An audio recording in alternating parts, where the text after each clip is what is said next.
Okay students, और चलो देखते हैं इस लेक्चर में ये सेक्सुअल रिप्रोडक्शन इन एनिमल्स को आगे बढ़ाते हुए हम लोग लेक्चर 9 में प्रोसीड कर चुके हैं और ये क्लास 8 के स्टूडेंट्स के लिए है। तो फिर से स्वागत है मेरे इस यूट्यूब चैनल में। और इस लेक्चर में मैं तुझे क्या बताना चाह रहा हूँ, क्या सिखलाना चाह रहा हूँ।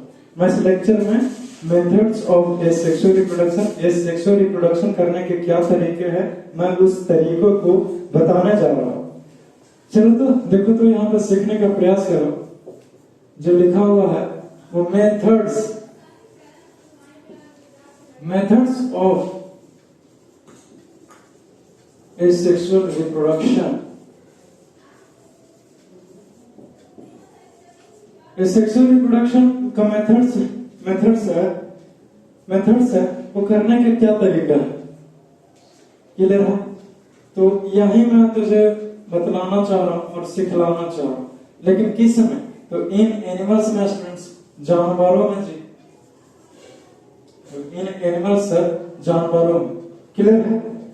तो क्या क्या मुख्य मेथड है, क्या क्या प्रक्रिया है, प्रक्रिया तो नहीं, क्या क्या तरीका है, सिस्टम है सेक्सुअल रिप्रोडक्शन करने का, वो मैं तुझे बताता हूँ। तो जो आपके बुक में दिया गया है, जो इम्पोर्टेंट है, मैं उसको डिस्कस करता हूँ। ओके स्टूडेंट्स, तो लिखेंगे, क्या लिखेंगे सर? ये है कि flowing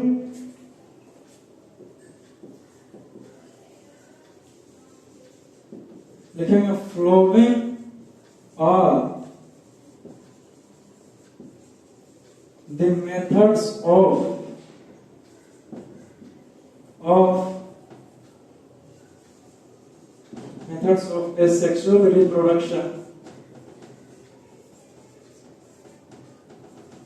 asexual reproduction in animals। यानी कि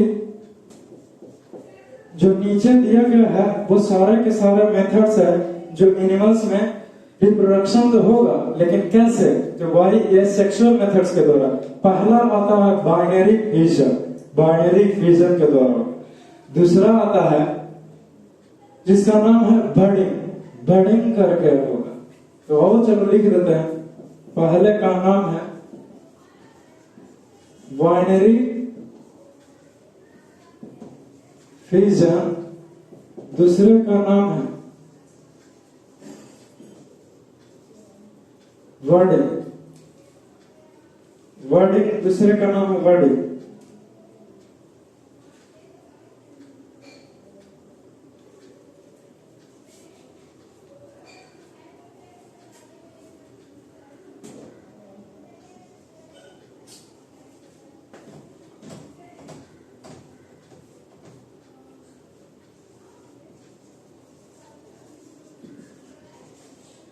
अब मैं तुझे बारी बारी से समझाऊंगा कि बाउंड्री फिजन क्या होता है और बर्डिंग क्या होता है।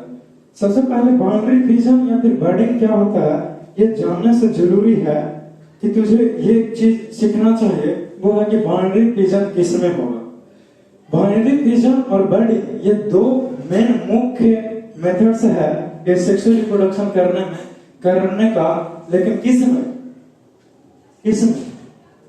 ये दो मेथड से रिप्रोडक्शन करने का, लेकिन कैसा रिप्रोडक्शन होना चाहिए? एसेक्सुअल रिप्रोडक्शन होना चाहिए, एसेक्सुअल रिप्रोडक्शन होना चाहिए। Is it clear student? Clear है? तो आओ मैं तुझे बताता हूं। जो पहला होगा जिसका नाम है, क्या नाम है जी? ये है कि बाइनरी फिजन इन, बोलो किसमें? इन एमीबा। यानी कि मैं तुझे बतलाऊंगा कि बाउंड्री फिजन तो होगा सर, लेकिन किस में होगा? एमीबा में होगा। लेकिन वो कैसे होगा? तो मैं तुझे फिगर को ड्रा करके दिखलाता हूँ और फिगर की मदद से मैं तुझे बताता हूँ कि कैसे होगा। स्ट्रक्चर की मदद से मैं एक्सप्लेन करूंगा कि बाउंड्री फिजन आखिर होगा तो होगा कैसे। लेकिन उस फिगर ड्रा करने से पहले सबसे पहले तुझे एक चीज जानना चाहिए, वो ये है कि बाउंड्री फिजन आखिर है तो है क्या। मैं अभी बुक्स को रख देता हूं क्योंकि मैं एक्सप्लेन करता हूं पहले कि बाइनरी फिजन क्या है। बाइनरी फिजन का मतलब है बाइनरी, यानी कि एक बार फिजन होगा, एक बार यानी कि जो सेपरेशन होगा वो एक पेरेंट से दो पेरेंट्स में जन्म लेगा, एक इंडिविजुअल से दो इंडिविजुअल में जन्म लेगा, तो वो हुआ बाइनरी फ्यूजन। क्लियर है? तो लिखे हैं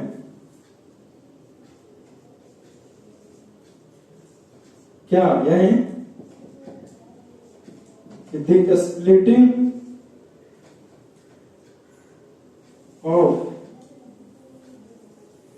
of organisms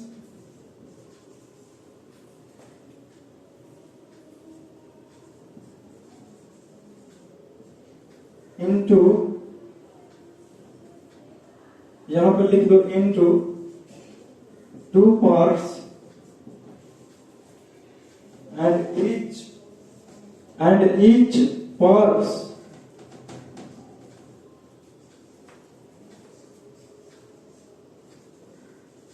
or new individual। मैंने लिखा है कि जो बाइनरी फिजन एमीबा में होगा सर, वो अपना बॉडी पार्ट्स को डिवाइड करेगा दो पार्ट में, और जो दोनों बट के अलग अलग हुआ है वो दोनों का दोनों एक नया इंडिविजुअल है। इस बात को समझिए।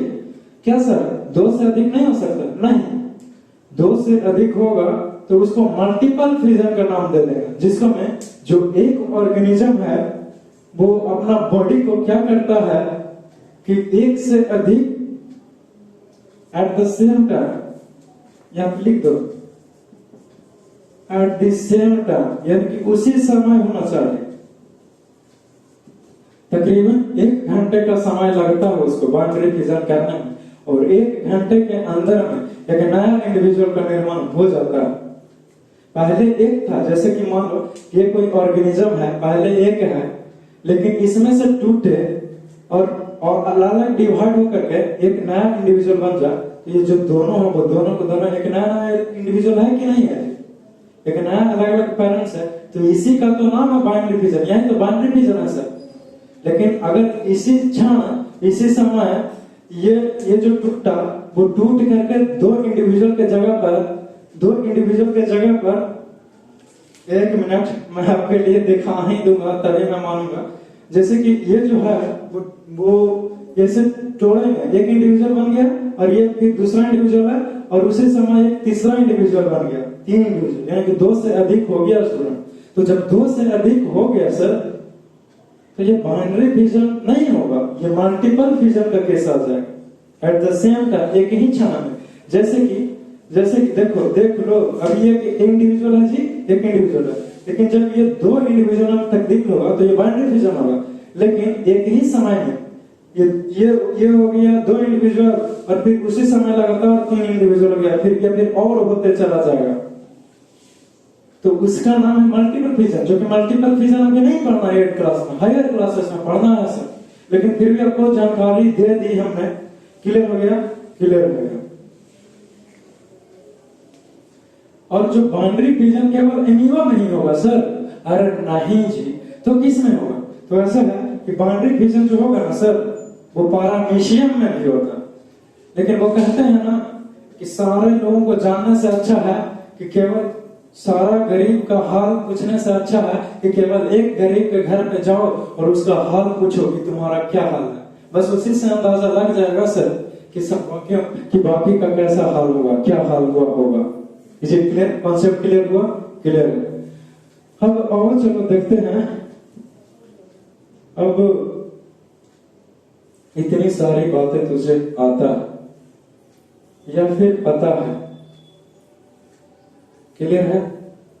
तो इतनी सारी बातें तुझे आता है या फिर पता है या फिर क्लियर है, तो मैं तुझे और आगे का कॉन्सेप्ट देता हूं। वो क्या है सर? वो अब मैं फिगर से ड्रा करके दिखाता हूं, लेकिन एक पॉइंट लिख लो यहाँ पे। खैर मैं अलग से नोट में लिखा दूंगा, पहले फिगर से समझ लो कि कैसे कैसे हुआ और कैसे कैसे नहीं हुआ। जैसे सपोज करो कि हमारे पास ये जो है वो कोई एक एमीबा है जी। सर ये क्या बना दिया? सही तो बना है। क्यों सर? क्योंकि एमीबा के पास कोई एक अपना पर्टिकुलर शेप है, ये नहीं, इसीलिए जैसा मन है वैसा ड्रा कर लो ना, कौन रोकने वाला? क्या सर सच बोला ना? अरे और नहीं तो क्या, मजाक लग रहा है। खैर एनीवेज, बहुत हो गई बातें, अब बारी है कि कुछ काम कर ले। तो जब तक मैं फिगर ड्रा करता हूं, धीरे से बात कर लेगा आपस में, नहीं तो फिर पढ़ाते वक्त बात नहीं कर सकता। खैर एनीवेज,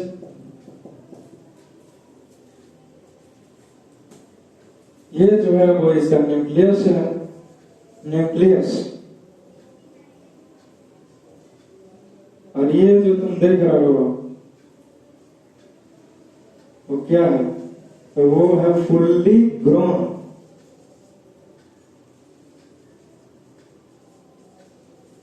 फुल्ली ग्रोन एमीबा। जब ये टूटेगा तो ये तकदील हो जाएगा। ये जो एमीबा है वो कुछ इस प्रकार से स्ट्रक्चर ले लेगा।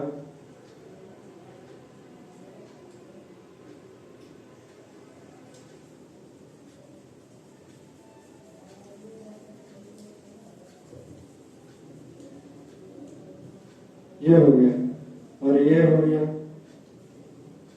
ये हो गया।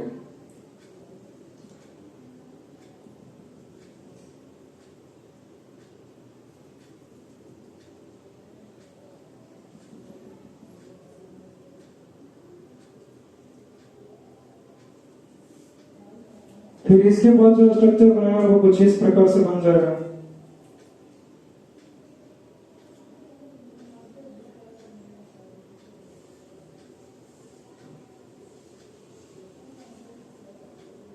इसका एक अपना अलग न्यूक्लियस हो गया जी, ये कुछ ऐसे हो गया। इसका एक अपना अलग न्यूक्लियस हो गया, फिर कुछ ये हो गया, और अब ये अलग होने के कगार पर है। अब ये क्या हो जाएगा?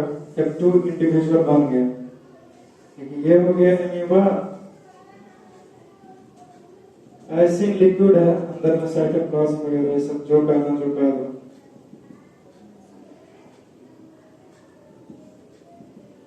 खैर एनीवेज, प्लस एक ये नया एमीबा बना। एमीबा का कोई अपना एक पार्टिकुलर शेप नहीं है, ये एक इरेगुलर शेप इसीलिए जैसा मन करेगा। ये जो बना वो है टू न्यू इंडिविजुअल, यानी कि दो नया इंडिविजुअल है सर, यानी कि दो नया इंडिविजुअल है। क्लियर है? इसके अंदर में क्या है? उस साइटोप्लाज्म वगैरह है।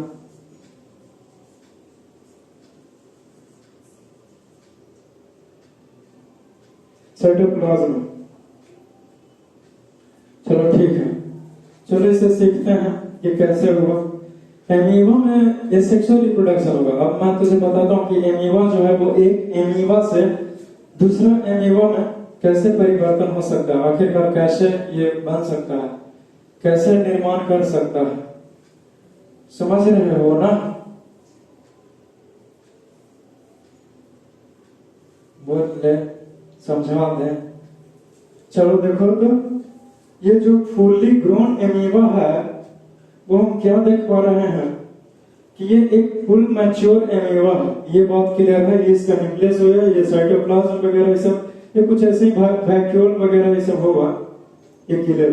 अब ये क्या करेगा कि ये न्यूट्रिशन लिया तो इसका जो साइटोप्लाज्म है वो पूरा के पूरा फैल जाएगा, वो सारे के सारे फैल करके अपना शेप जब फैला लेगा, न्यूक्लियस भी इलोंगेशन हो जाएगा, न्यूक्लियस भी लंबा हो जाएगा। और जब ऐसे हो जाएगा तो ये और खाएगा पिएगा तो तगड़ा होगा, तो फिर ये न्यूक्लियस जो है वो डिवाइड होने के कगार पर था, तो ये अलग अलग न्यूक्लियस भी हो जाएगा। चूंकि एक ही दो अलग अलग न्यूक्लियस हो चुका है एमीबा के पास, इसीलिए ये चाहता है कि अब तो हम इंडिपेंडेंट हो ही गए हैं, क्योंकि अब आपका न्यूक्लियस से हमको मोह रहा नहीं, इसीलिए अब आप चाहें तो हमको अकेले कर सकते हैं, मैं अकेले रह लूंगा, जी लूंगा, इसमें कोई प्रॉब्लम नहीं होगा। इसीलिए ये जो दोनों इंडिविजुअल है वो अलग अलग हो गया, हो भी गया, तो टू न्यू इंडिविजुअल का जन्म हो चुका है एक सिंगल एमीबा से। यही स्ट्रक्चर है, कुछ इस प्रकार से होगा। ज्यादा तो कुछ जानना नहीं है, बस इतना ही जानना। तो ये मैंने आपको बतला दिया, सिखला दिया। तो ये सब लिखेगा, ये भी लिखोगे, ये भी लिखोगे, फिर ये स्ट्रक्चर ड्रा करो, फिर मैं बर्डिंग की ओर मूव करता हूं। चलो नहीं तो मैं इसे मिटा दूंगा। एक बात है और है जो तुम नोट में नीचे लिख सकता है, ये नोट टी, वो ये है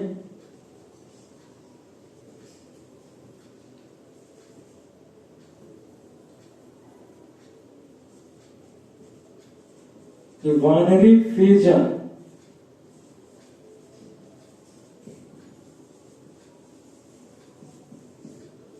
takes place in paramecium also। पारामीशियम में भी कैसा फ्यूजन होगा, तो बाउंड्री फ्यूजन होगा, जो कि ए सेक्सुअल रिप्रोडक्शन होगा पारामीशियम में भी। नोट में लिखा दिया ताकि जानकारी रहे, तुझे पता चले कि हर एक चीज हो गया। चलो क्लियर है, ये लिखो जल्दी से। चलो ठीक।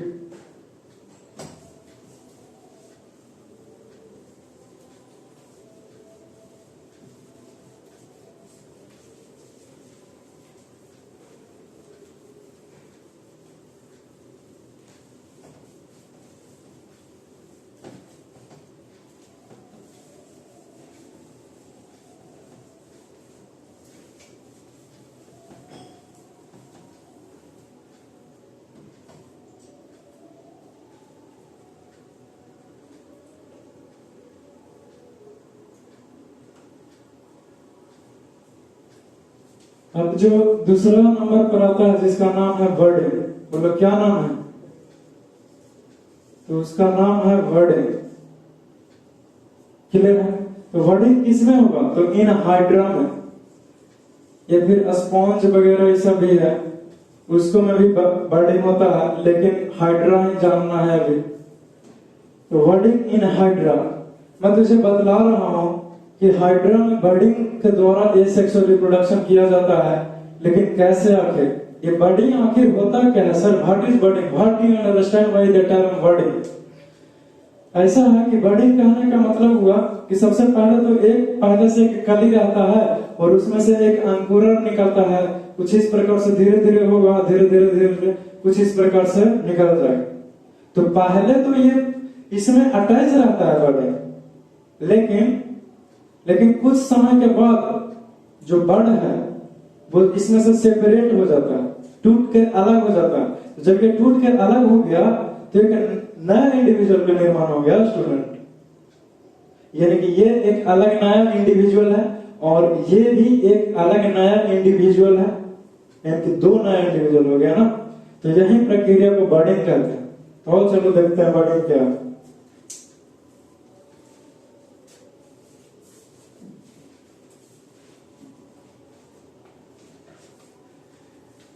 मैं फिगर बना दूं,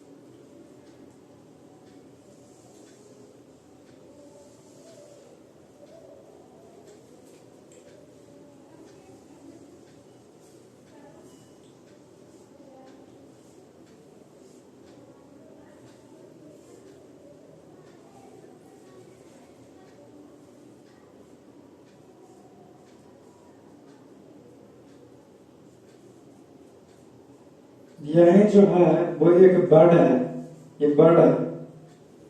अब ये क्या होगा, ये जैसे ही ये बर्ड थोड़ा सा बड़ा होगा, यानी कि और थोड़ा सा मैच्योर होगा, जवान होगा, तो ये बर्ड में भी कुछ टेंटिकल्स बाहर निकल करके आएगा।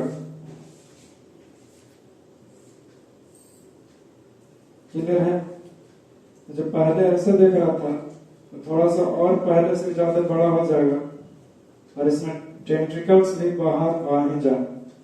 अब इसके बाद जब सब कुछ हो गया है तो ये एक अलग, मैं फिर से एक्सप्लेन करूंगा सर, लेकिन पहले ये भी जानना है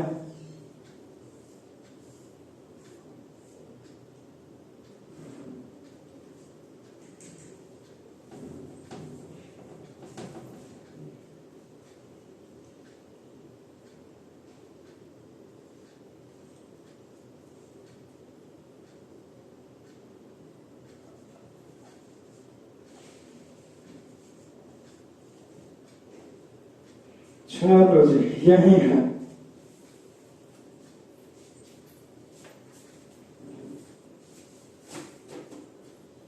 ये जो फिगर देख रहे हो वो वर्डिंग इन हाइड्रा का है, जो आपके बुक्स में दिया हुआ है, और मैं इसे एक्सप्लेन करता हूं, आपको समझाने का प्रयास करता हूं। चलो तो देखो, तो जल्दी से सीखने और समझने का प्रयास करो।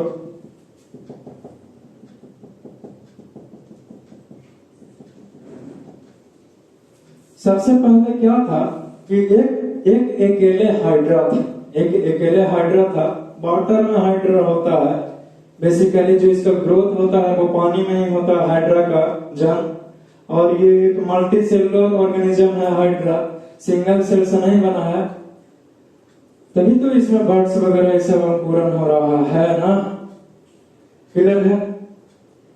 ये पहली बात हुई कि ये मल्टी सेलुलर ऑर्गेनिज्म। दूसरी बात ये है कि पहले तो ये हाइड्रा जो है वो केवल और केवल एक अकेले का हिस्सा है, लेकिन जैसे ये धीरे धीरे बड़ा होगा तो इसको में से एक बर्ड निकालेगा, कुछ इस प्रकार से कली निकालेगा, और जब ये बर्ड्स जो है वो एक बड़ा हो जाएगा धीरे धीरे, जैसे जैसे इसमें भी टेंट्रिकल्स आ जाएंगे इसके जैसे, तो ये क्या होगा कि ये कैपेबल हो जाएगा क्या चीज करने के लिए, एक नया individual.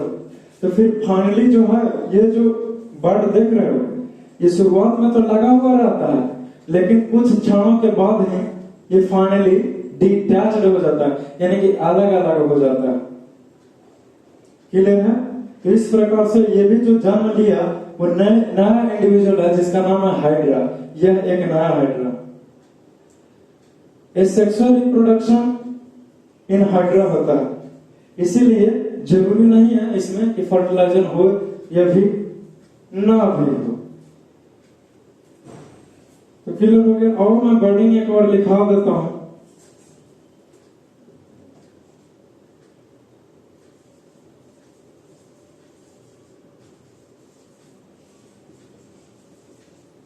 is a type of a sexual reproduction। यह एक प्रकार का एक सेक्सुअल रिप्रोडक्शन है जी, रिप्रोडक्शन है,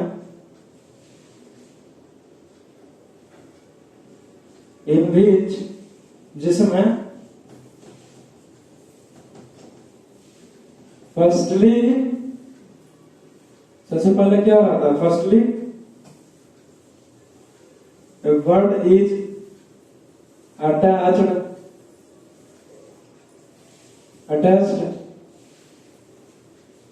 to their parent। जो भी मतलब कि पेरेंट बॉडी है ये इससे अटैच्ड रहेगा, to their parent body, and after maturation, यानी कि थोड़ा कुछ बड़ा होने के बाद या फिर इसको हटा करके, एंड आफ्टर ग्रोथ, और बड़ा होने के बाद,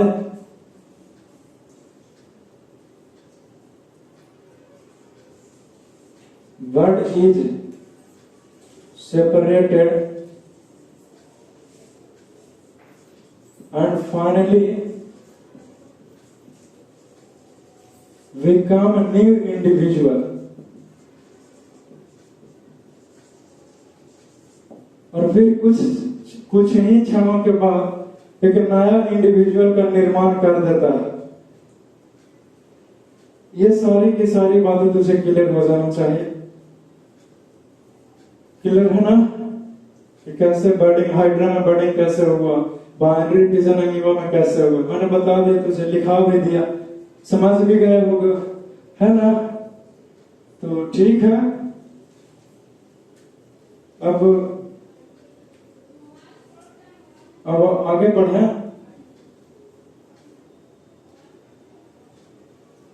आओ आगे और बढ़ते हैं और सीखते हैं।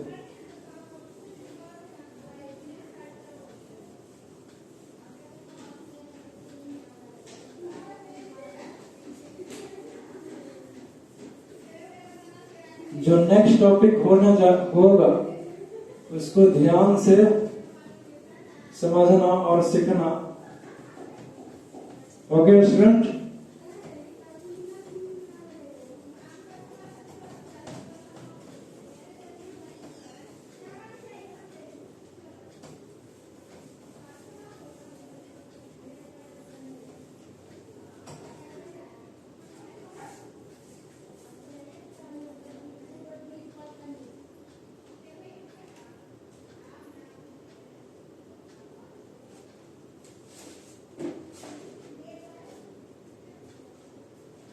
चलो, एक टर्म है जो इस चैप्टर का रिप्रोडक्शन इन एनिमल्स का सबसे लास्ट टॉपिक होने जा रहा है। जो हमारा टॉपिक है उसका नाम है, देखो उसका क्या नाम है,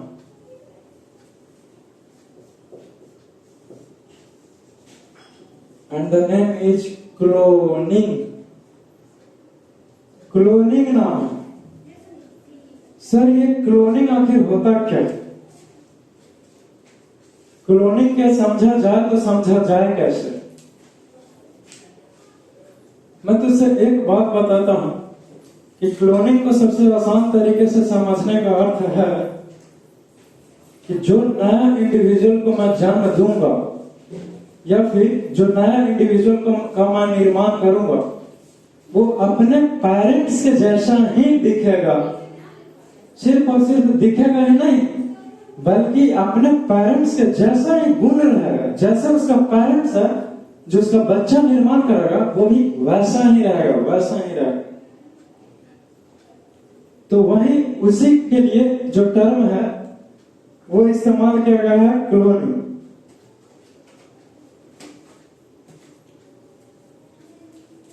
जो इस्तेमाल किया गया cloning.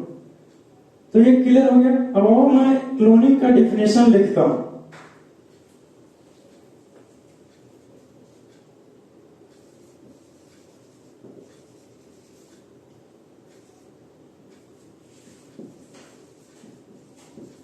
Cloning is a type of क्या है?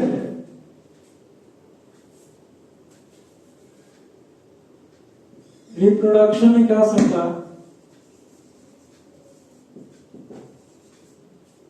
रिप्रोडक्शन है which is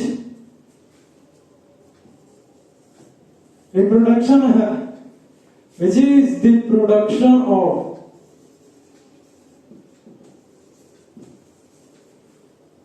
of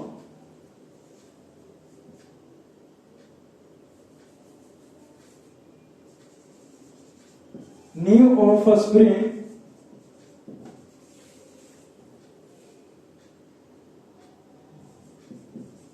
and they are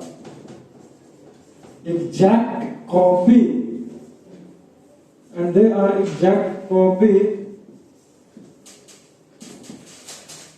of their animal parent.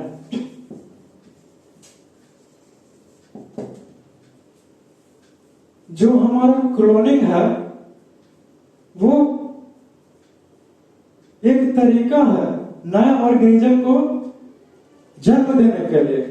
लेकिन जो ऑर्गेनिज्म जन्म तो लेगा सर, जो लेगा वो अपने पेरेंट्स से जैसा ही रहेगा, होनहार जैसा पेरेंट्स है वैसा। जानवरों के लिए, वैसे तो आदमी का भी आजकल क्लोन बनने लगा। नहीं सुनने को खबर आता है कि उसके भेष में तो कोई और था। खैर ये दूसरी बात है, मैं पहली बात पे चर्चा करता हूं। और चलो क्लोनिंग को और अच्छे तरीके से समझते हैं। जो पहली बार क्लोनिंग किया गया था, क्लोनिंग करके जिस जानवर का निर्माण हुआ था उसका नाम है डॉली सी। Dolly was the first animal which is introduced while cloning. जो क्लोनिंग के द्वारा डॉली का जन्म हुआ कब? 1996 में। लेकिन अफसोस वो ज्यादा दिन तक जिंदा ना रह पाई और मर ही गई। कब? 2003 में डाइड। तो मैं उसे भी लिख देता हूं, नोट में इसे लिख लो।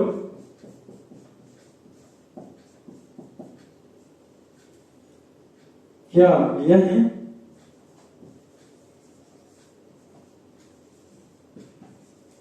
was the first sheep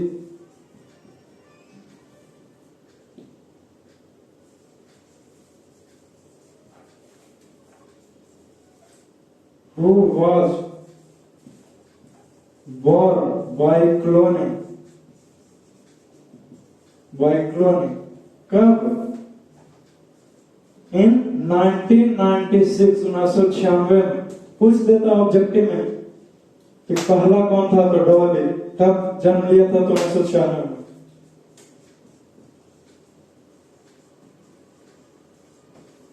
What Dolly was dead, मर ही गए। कब? तो इन 2003 में यह मर गए डॉली। ये हो गई इतनी सारी बातें तुझे क्लियर। अब बारी आता है कि और इसे अच्छे तरीके से समझा जाए। ये सारा बातों को नोट करेगा, क्लोनिंग डाल के लिखेगा, फिर ताकि मैं आगे बढ़ूं। लिखो, चलो अच्छी बात है, मैं मिटा देता हूं।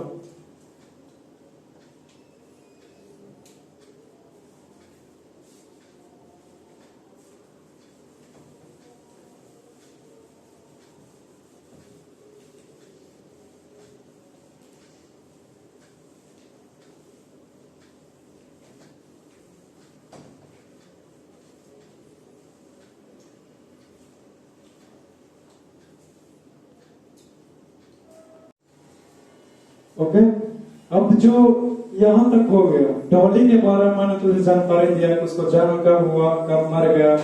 अब बारी आता है कि हम लोग जाने कि आखिरकार जो डॉली शिप थी या फिर थी, तो इसका जन्म हुआ तो हुआ कैसे और किस लिए हुआ। क्लियर है स्टूडेंट? तो अब हम लोग उसको सीखते हैं, थोड़ा डिटेल में एनालिसिस करते हैं, डिटेल में थोड़ा जानने का और गहराई में उतरते हैं, और मैं तुझको बतलाता हूं और सिखाता हूं कि पूरा का पूरा प्रक्रिया कैसे चल रहा है क्लोनिंग करने में। उस शिप को, डॉली शिप को निर्माण करने में क्या क्या प्रक्रिया चला, उसको मैं डिस्कशन करता हूं। ओके, अब देखो ऐसा है कि जो डॉली शिप का जन्म हुआ है वो एक फीमेल डॉर्सेट शिप और female Scottish black face ship, ये दो शिप की अलग अलग प्रजातियां हैं, जिसे मिला करके ये डॉली का जन्म हुआ है। मैं यहाँ पर फिगर नहीं बना हूं शिप का, लेकिन मैं एक साधारण सा चीज से समझाने का प्रयास कर रहा हूं। ये है जो कोई एक शिप है जिसका नाम है फीमेल डॉर्सेट शिप, क्लियर है, और जो बी है कोई दूसरा शिप है जिसका नाम है female Scottish black face ship. Scottish black face ship है, फीमेल है इसलिए फीमेल लिखे हैं, दोनों को दोनों फीमेल है। ऐसी से जन्म हो। तुम लोग सोच रहे हो कि सर क्या पागल हो गए हैं क्या, जब फीमेल ले हुआ है तो कैसे रिप्रोडक्शन हुआ, कैसे जन्म हुआ। यही तो समझना है श्रीमान, क्योंकि यहाँ पे क्लोनिंग हो रहा है, क्लोनिंग हो रहा है ना, क्लोनिंग के मदद से एक नया संतान को पैदा किया जा रहा है। अभी डिफिनेशन लिखा था ना क्लोनिंग का, प्रोडक्शन तो होगा एक नया ऑर्गेनिजम्स का, एनिमल्स का, लेकिन एग्जैक्ट कॉपी रहेगा अपने जैसा ही। टर्म क्लोन, क्लोनिंग यानी कि क्लोन का मतलब ही है कि आइडेंटिकल, जैसा उसका अपना पेरेंट्स है, जो गुण है, केवल फोटोकॉपी करवाना चाहते हो ना स्टूडियो वगैरह ऐसा में, जस्ट लाइक दैट सेम है क्लोनिंग। क्लोनिंग के अगर समझना है क्लाइंट में तो ऐसे ही समझो, ये बातें तुझे क्लियर होता है। अब आगे चलते हैं। तो ये शिप को उठाया गया और इसको उठाया गया। जब ये दोनों को लिया गया तो किया क्या कि ये जो शिप था वो पावरफुल पाया गया, ताकतवर पाया गया, और ये जो था वो उतना कुछ ऊल दे नहीं रहा था। मान के शिप के ऊपर ऊल रहता है ना जी, ऊन जी, वही नहीं था। तो चाहता था कि जो नया निर्माण हो वो अच्छा खासा ऊल दे, लेकिन इसी का प्रजाति बरकरार रहे। उसके लिए क्या किया कि जो इसके द्वारा जो दिया जो एग है, एग सेल को निकाला गया इसके बॉडी से, तो जो एग सेल को निकाला गया तो इसके पास जो न्यूक्लियस है, ये न्यूक्लियस है, इस न्यूक्लियस को बाहर निकाल लिया, न्यूक्लियस रिमूव, इस एक सेल में से न्यूक्लियस को निकाल लिया गया। यहां तक क्लियर है। अब इसको में से क्या किया गया, इसके बॉडी के द्वारा एक नॉर्मल सेल को निकाला गया। कहां से? मेमोरी ग्लैंड से, यानी कि ब्रेस्ट से, छाती से निकाला गया। निकालने के बाद क्या किया गया कि जो इसका सेल था, सेल का जो न्यूक्लियस था वो इसमें ट्रांसप्लांट कर दिया गया, लगा दिया गया। जैसे यहाँ पर देख सकते हो न्यू एग सेल फॉर्म। जब इसका न्यूक्लियस इस खाली खोखले एग सेल में लगा दिया गया तो एक नया सेल का फॉर्मेशन हुआ, और इसी से जब फर्टिलाइजेशन हुआ तब एक नया new cell egg cell implanted in the uterus. तो जब एक नया एग सेल का निर्माण हुआ तब इसको क्या किया गया कि इसको उठा करके इसके बॉडी में पेस्ट कर दिया गया, इसके यूटेरस में गर्भाशय में ले जा करके चिपका दिया गया। क्लियर है? यहां तक ये कर दिया गया, समझ रहे हो? तो जब ये इसके यूटेरस में चिपका दिया गया तब जाइगोट का फॉर्मेशन तो हो चुका था ना, तो बहुत सारा ग्रोथ होगा, फिर फ्यूटस का निर्माण होगा, एम्ब्रियो बन चुका है। तब ये एक नया बच्चा में जन्म लेगा कि नहीं? एक नया सीप में जन्म लेगा ना, तो वहीं पे एक नया सीप में जन्म लिया है, यानी कि डॉली का बॉर्न। इस प्रकार से जो डॉली है, डॉली सीप, जो मैंने कहा कि 1996 में जन्म लिया और 2003 में मर गए, तो इस प्रकार से डॉली का जन्म हुआ। तो ये जो बना वो एकदम ताकतवर है, किसके जैसा? इसके जैसा, लेकिन दिखने में ऐसा ही है, गुण है इसका लेकिन दिखने में ऐसा है। एक क्लोन के मदद से, क्लोनिंग के हेल्प से कुछ इस प्रकार से संभव हो पाया। क्लियर है? अब मैं तुझे बतलाऊंगा कि क्लोनिंग का एडवांटेजेस क्या है और क्लोनिंग का डिसएडवांटेजेस क्या है। इससे पहले कि मैं कुछ बोलूं, मैं इसे मैं मिटा दूंगा, हेडिंग डालो और फिर ये फिगर ड्रा कर लो ताकि एक और रिवाइज करने के लिए हो जाए। लिख लिए ना, तो मैं मिटा देता हूं।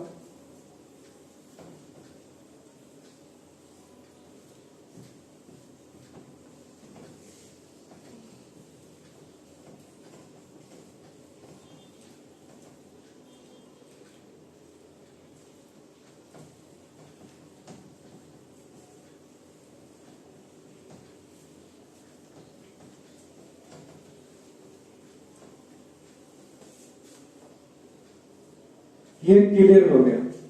अब क्लोनिंग तो हमने कर लिया सर, इसमें कोई शक नहीं है जी, लेकिन इसका क्या एडवांटेजेस रहा, इसका क्या परिणाम हुए जो हमारे बेनिफिशियल है, और जो कुछ डिसएडवांटेज हुआ जो हमारे फायदेमंद का चीज नहीं है, उसे मैं बताता हूं।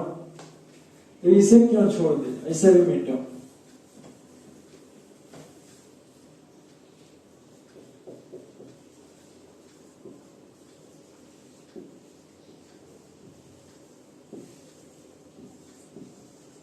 यानी कि क्लोनिंग करने का क्या क्या एडवांटेजेस है, तो लिखेंगे।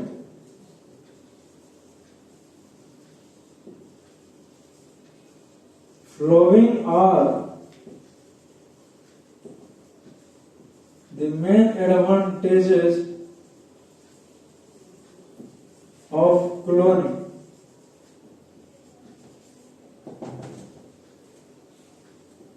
जैसे में पहला में हो जाएगा क्लोनिंग करने का फायदा, वो यही है कि अगर क्लोनिंग कर लिया तो पता है क्या होगा। जैसे कि कोई गाय जो है वो बहुत ज्यादा मिल्क का प्रोडक्शन करता है, मिल्क का सप्लाई करता है। हम चाहते हैं, क्या चाहते हैं कि जो नया काऊ का जन्म हो, जो भी बछड़े का जन्म हुआ है, मुझे नहीं पता ये सब, लेकिन जो भी काऊ का जो चाइल्ड है, जो भी गाय पैदा हुई है, जो बच्ची है अभी, वो भी बड़ा होकर के अपने माँ के जैसा ही दूध दे, खूब 50 लीटर, 15 लीटर, 20 लीटर, इस प्रकार से दूध करे जैसे उसकी माँ करती थी। तो उसके लिए क्लोनिंग करें, उसका जो गुण है वो चुरा करके बच्चे में डाले। ये पहला बात होता है, मैं इसे लिखता हूं। A cow who gives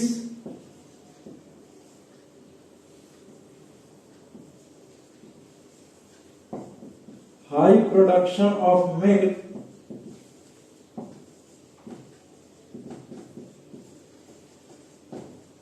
can be, क्या कर सकते हैं, क्लोन।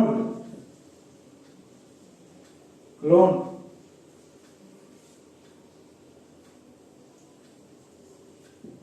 to give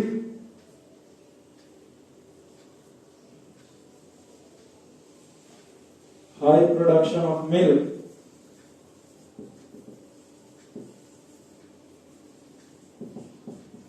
उसको हम क्लोन बना सकते हैं ताकि जो कंटिन्यूटी है वो बरकरार रहे, वैसा ही हमको दूध देने वाला गाय मिले, ये क्लियर हो गया। दूसरा है कि जैसे कि कोई सीप है जिसके शरीर पर बहुत ज्यादा ऊन है, सुपीरियर क्वालिटी का, एकदम अच्छे क्वालिटी का ऊन है, मैं चाहता हूं कि जो उसका बच्चा हो वो भी एकदम अच्छे क्वालिटी का कैसे इसका प्रोडक्शन करे, मिल्क का करे, तो उसके लिए भी क्लोनिंग ही करेंगे।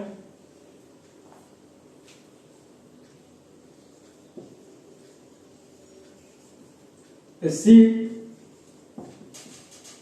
who produces superior यानी कि superior quality of wool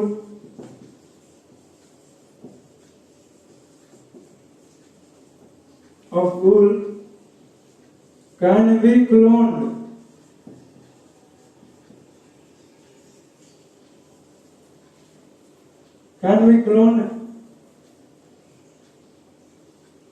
to a new sheep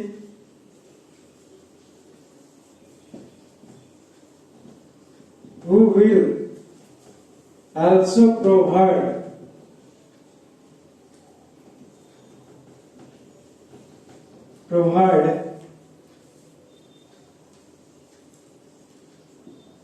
superior quality of wool, यानी कि जो सिर्फ अच्छे क्वालिटी का वूल दे रहा है, उसके शरीर पर लग रहा है, जिसे काट करके विभिन्न प्रकार के कपड़े बनाते हैं, उसका बच्चा भी वैसा ही देगा अगर क्लोन किए हैं। लेकिन इसका डिसएडवांटेजेस भी होगा। हाँ जी, बिल्कुल होगा।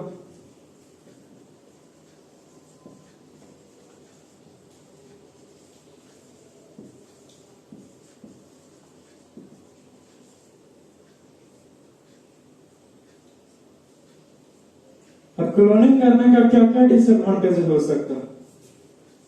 तो following are the main disadvantages.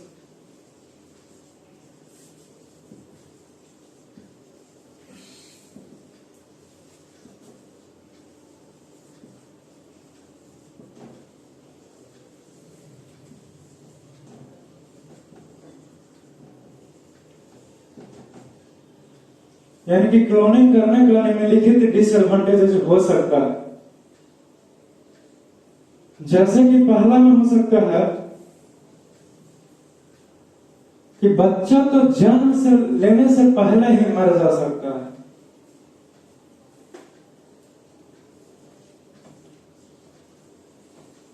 A clone of animal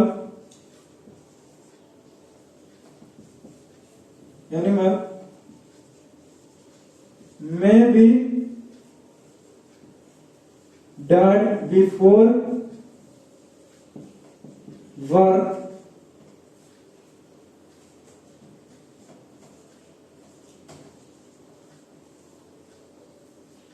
a cloned animal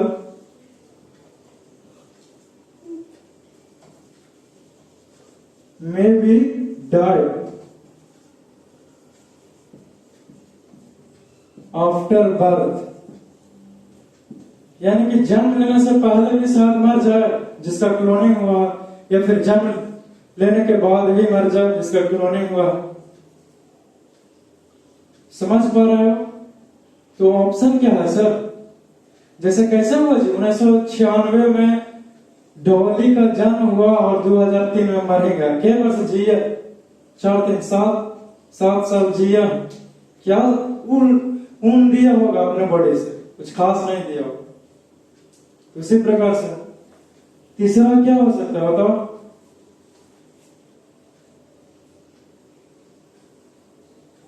बस इतना ही।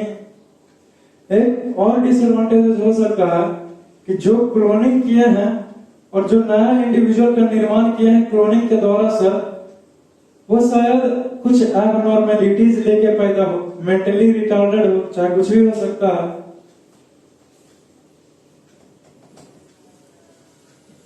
तो लिखेंगे ए क्लोन्ड बेबी एनिमल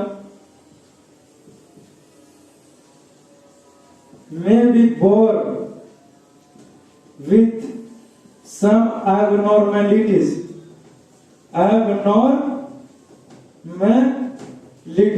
यानी कि कुछ abnormalities लेकर के जान में लिया हो। तो इस प्रकार से यह आपका रिप्रोडक्शन इन एनिमल्स समाप्त होता है चैप्टर्स। और कुछ खास क्वेश्चंस को देखो, क्या क्वेश्चन है? क्वेश्चन कुछ खास नहीं है। जैसे पहले क्वेश्चन में दिया गया कि which life process ensures that a plant or animal species will not disappear from the earth? बताया जा रहा है कि ऐसा कौन सा प्रोसेस है, प्रक्रिया है जो ये निश्चय करेगा कि जो इस धरती पर लाइफ है वो बरकरार रहे और खत्म ना हो कभी। तो रिप्रोडक्शन है जी। दूसरा में जैसे कि what is the name of the reproductive process, निम्नलिखित दिया गया है जिसके रिप्रोडक्टिव प्रोसेस का क्या नाम है? विच इन्वॉल्व्स टू पेरेंट, जिसमें दो पेरेंट की आवश्यकता पड़े तो सेक्सुअल रिप्रोडक्शन है। दूसरा है कि which involves only one parent, जिसमें एक ही पेरेंट की जरूरत पड़े तो वो है एसेक्सुअल रिप्रोडक्शन। क्लियर है? तीसरा है कि name two animals which reproduce sexually, दो जानवरों का नाम बताइए जो सेक्सुअली रिप्रोड्यूस करता है। तो सबसे पहले तो ह्यूमन बीइंग से नहीं हो जाएगा, दूसरा में डॉग हो जाएगा। दूसरा है name two animals which reproduce asexually, दो जानवरों का नाम बताइए जो एसेक्सुअली रिप्रोड्यूस करे। तो अभी भी मैंने पढ़ा है कि हाइड्रा, बाउंड्री फिजन इन एमीबा और बर्डिंग इन हाइड्रा। तो एमीबा और हाइड्रा हो जाएगा दो एग्जांपल। ये तो यही क्लियर हो गया और कुछ खास नहीं है। जैसे कि what is the other name of sex cell, sex cell का दूसरा नाम क्या है? तो स्पर्म है। स्पर्म ही तो हो सकता है ना, या फिर गैमेट्स उसको बोल सकते हैं, स्पर्म या फिर ओवम। दूसरा नाम गैमेट्स ही दे डालो सेक्स सेल का, यही उचित रहेगा। बताया जा रहा है कि name the organs which produce sperm in humans, ऐसा ऑर्गन का नाम बताइए जो ह्यूमन स्पर्म प्रोड्यूस करता है। तो टेस्टिस इसी के द्वारा दिया जाता। तो और कुछ खास क्वेश्चन नहीं है। अगर आप मेरा हर एक लेक्चर को अच्छे से अटेंड किए हैं तब से हर एक क्वेश्चंस बन जाएगा, कुछ भी छूटेगा नहीं। जैसे कि दिया right the full name of IVF, IVF का पूरा नाम बताइए। तो इन विट्रो फर्टिलाइजेशन मैंने बताया था पूरे अच्छे से, इन विट्रो फर्टिलाइजेशन क्या होता है, आईवीएफ टेक्नोलॉजी क्या है। तो हर एक चीज चर्चा मैंने की हुई है।